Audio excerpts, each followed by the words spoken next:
As I've said periodically on this channel, the true test focuses on test rugby, test cricket and major golf, with the odd exception. Well, you know what is a real test? Life-saving. It is definitely not for the faint-hearted and requires supreme dedication. I don't think us regular people have a grasp on the commitment that it takes to do those hours to be a remotely decent lifesaver.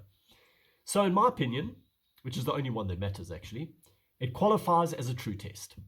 So with that in mind, my dad spent many years of his youth lifesaving on the south coast in KZN. And I heard all the stories, and he definitely talks about it fondly. I mean, you can imagine getting nicely tanned and fit on the beach, helping with your rugby and your swimming. He was a top swimmer as well, and your athletics, etc. It definitely helps you in your life from a fitness point of view. And staying on the south coast, a member of Scottborough Surf Lifesaving Club, 17-year-old Tyne van Achterberg, who is at Toti High School, is currently competing at the World Championships on the Gold Coast in Queensland. Now, as you know, South Africans have had a great time of it in Australia recently, with the Boks beating the Wallabies twice and Dricus du Plessis defending his UFC title in Perth. And the success has continued with the medals rolling in at Karawa Beach. Drum roll, please. Grrr. Well done, Tyne, on your second place in the junior surf swim.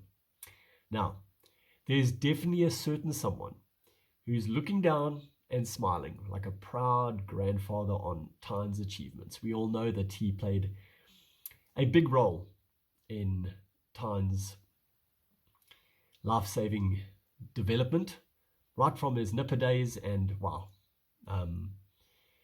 he's got a big grin on his face right now. If you would like to see Tyne's race, there's a link to the SA Lifesaving Instagram page in the description of his medal winning race.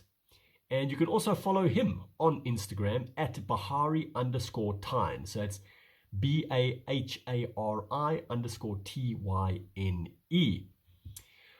You can also check out links to the various official Facebook and YouTube accounts for more action and info on the event. Also on day one, a big congrats to juniors Jake Hutton and Eve Abrams, who both won silver in the beach sprints. South Africa, meanwhile, has scooped another 3 medals in team events. Now, please go support as much as you can in whatever way you can. Remember, these youngsters, and there's juniors and seniors there, are the Springboks of lifesaving. You know, we spend a lot of time talking about the Springboks, and sure, they deserve it, 2-time world champs. But these lifesavers have achieved the pinnacle in their sport. And unfortunately, it doesn't get the airtime. It certainly doesn't have the funding. I wouldn't be surprised if they all paid their own way there. I'd be very surprised if it didn't happen that way. But, you know, if you're involved in a community or a sport that doesn't get the exposure it should, let's see what we can do about it. I mean, drop a comment on my page. Send me your details. I'd love to help in some way or another. Tomorrow, the juniors will compete in surf ski, tube rescue, beach flags, board race, mixed ocean, and lifesaver relay. I know Tyne is competing in the final of the junior ocean man, from what I understand. The competition ends on Sunday with the seniors switching to the beach on Saturday and the juniors to the pool. I'm also learning as I go.